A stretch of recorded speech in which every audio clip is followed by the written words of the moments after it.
श्रद्धांजलि अर्पित करता हूं। केंद्रीय गृहमंत्री अमित शहा यांनी डॉक्टर मनमोहन सिंग यांना श्रद्धांजली अर्पण केली आहे। रिझर्व्ह बँकेचे गव्हर्नर ते देशाचे पंतप्रधान ही पदं भूषवत त्यांनी देशाच्या शासन व्यवस्थेत महत्त्वपूर्ण भूमिका बजावली असं शहा यांनी म्हटलं आहे। केंद्रीय मंत्रिमंडळातील इतर सदस्यांनी देखील डॉक्टर मनमोहन सिंग यांना श्रद्धांजली अर्पण केली आहे। लोकसभेतले विरोधी पक्षनेते आणि काँग्रेस नेते राहुल गांधी यांनी मनमोहन सिंग यांना श्रद्धांजली वाहताना एक मार्गदर्शक गमावला असल्याची शोकभावना व्यक्त केली आहे।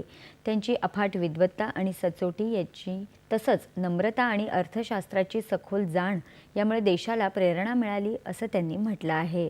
राज्यपाल CP राधाकृष्णन यांनी डॉक्टर मनमोहन सिंग यांच्या निधनाबद्दल तीव्र दुःख व्यक्त केलं आहे।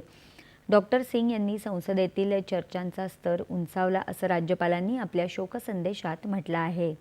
डॉक्टर मनमोहन सिंग यांच्या निधनानं देशानं एक उमदा प्रशासक आणि अर्थतज्ञ गमावला आहे अशी शोकभावना मुख्यमंत्री देवेंद्र फडणवीस यांनी व्यक्त केली आहे। त्यांनी केलेलं कार्य देशवासियांच्या कायम स्मरणात राहील असं मुख्यमंत्र्यांनी म्हटलं आहे।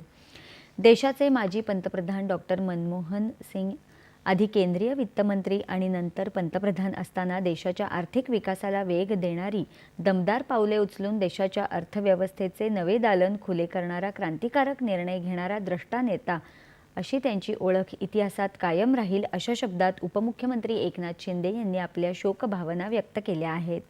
भारताला आर्थिक महासत्ता बनवण्याचा पाया डॉक्टर मनमोहन सिंग यांनी घातला असं सांगत त्यांच्या निधनामुळे राजकीय, सामाजिक आणि आर्थिक क्षेत्राची मोठी हानी झाली आहे अशा शब्दात उपमुख्यमंत्री अजित पवार यांनी डॉक्टर मनमोहन सिंग यांना श्रद्धांजली अर्पण केली आहे। विविध उद्योजक, सामाजिक कार्यकर्ते, आर्थिक क्षेत्रातल्या मान्यवरांकडून